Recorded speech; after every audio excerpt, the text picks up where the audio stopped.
I'm 63 years old, and I wasted 41 years of my life chasing something that didn't exist.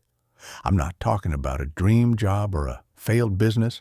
I'm talking about something far more dangerous, something that robbed me of decades I'll never get back.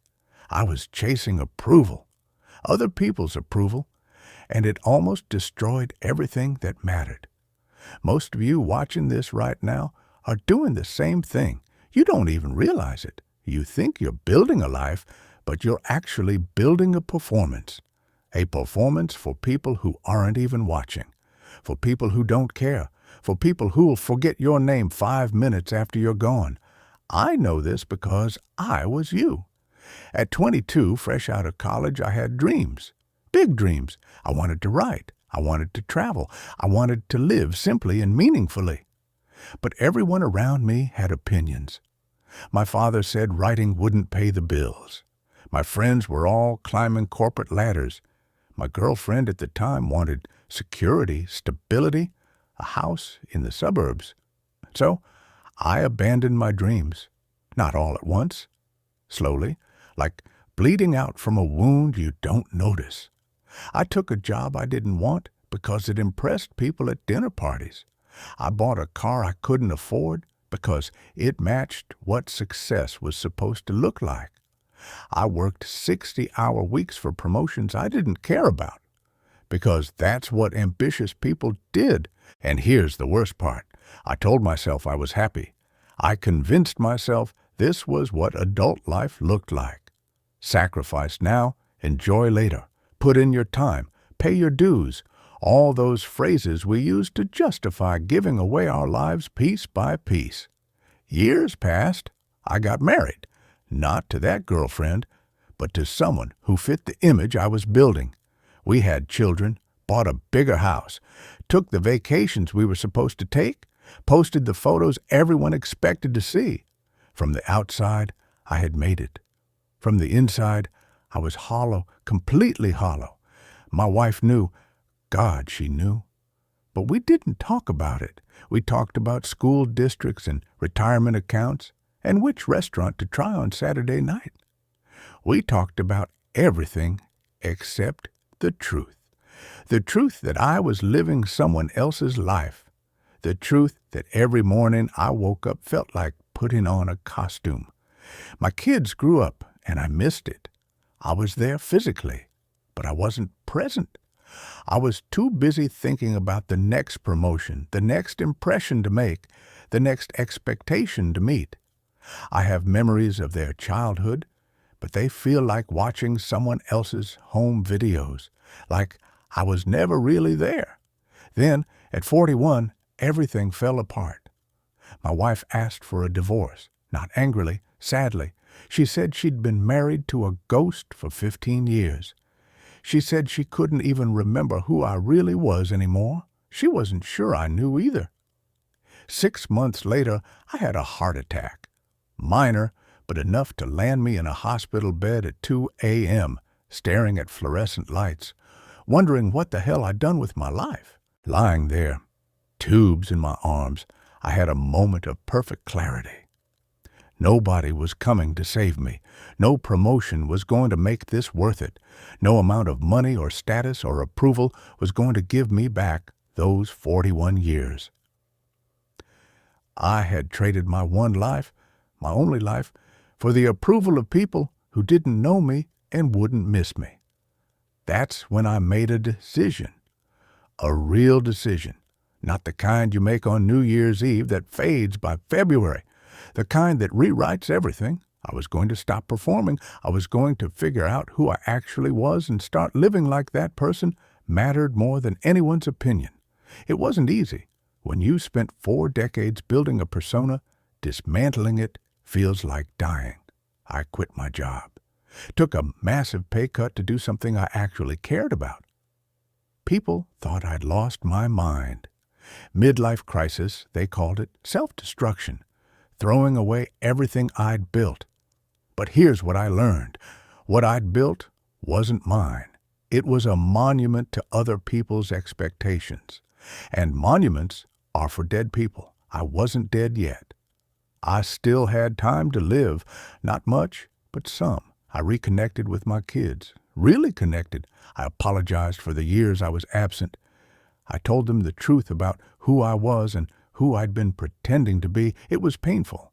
They were hurt, confused. But slowly, we built something real, something honest. And that honesty healed more than 20 years of perfect holiday cards ever could. I started writing again, not for publication, not for approval, just because it made me feel alive. I traveled alone to places I'd always wanted to see, ate meals by myself, sat in silence, and actually felt my own thoughts for the first time in decades. And something unexpected happened. I became happier, genuinely happier. Not the performance of happiness I'd mastered for Instagram and dinner parties. Real contentment, the kind that doesn't need an audience. But I also became angrier, angry at how much time I wasted, angry at all the voices I listened to instead of my own, angry at the culture that tells us our worth is measured by productivity and possessions and other people's opinions. And most of all, angry that I'm watching younger people make the exact same mistakes. You're doing it right now. You're working a job that's killing your soul because it looks good on paper. You're staying in a relationship that's expired because breaking up seems harder than staying. You're living in a city you hate because that's where opportunity is supposed to be. You're postponing the life you want because you're too busy living the life you think you're supposed to want. And I get it.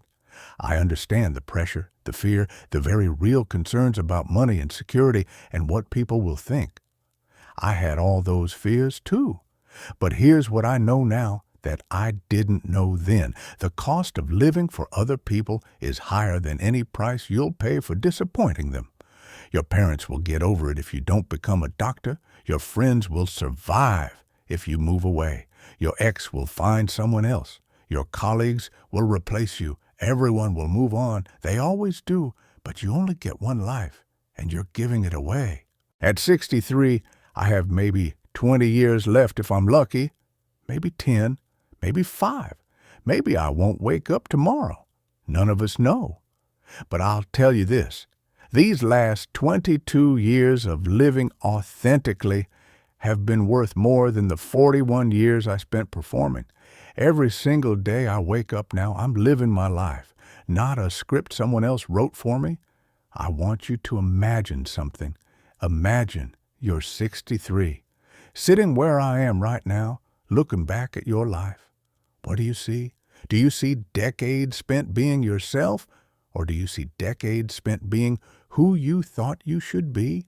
Do you see risks taken and adventures lived, or do you see safety chosen and dreams deferred? Because that future is being written right now, today, this moment.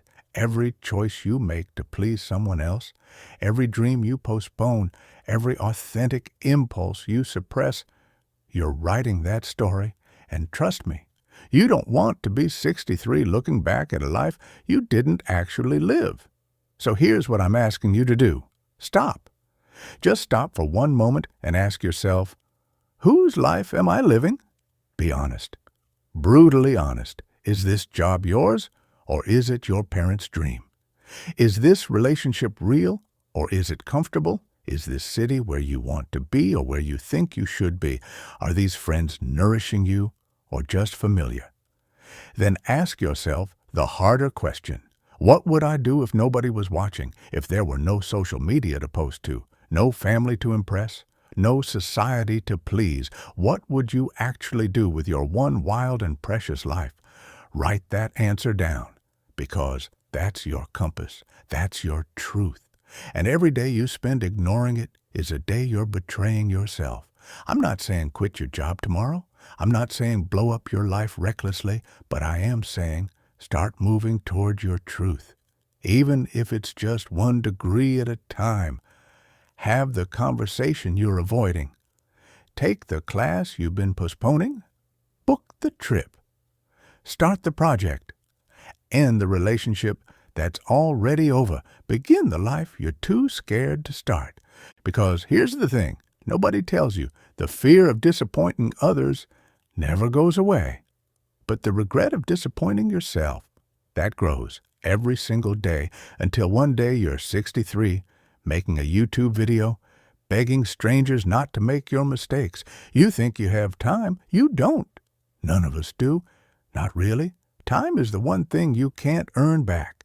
You can make more money, meet new people, start over in a new city, but you can't reclaim wasted years. They're gone. Forever.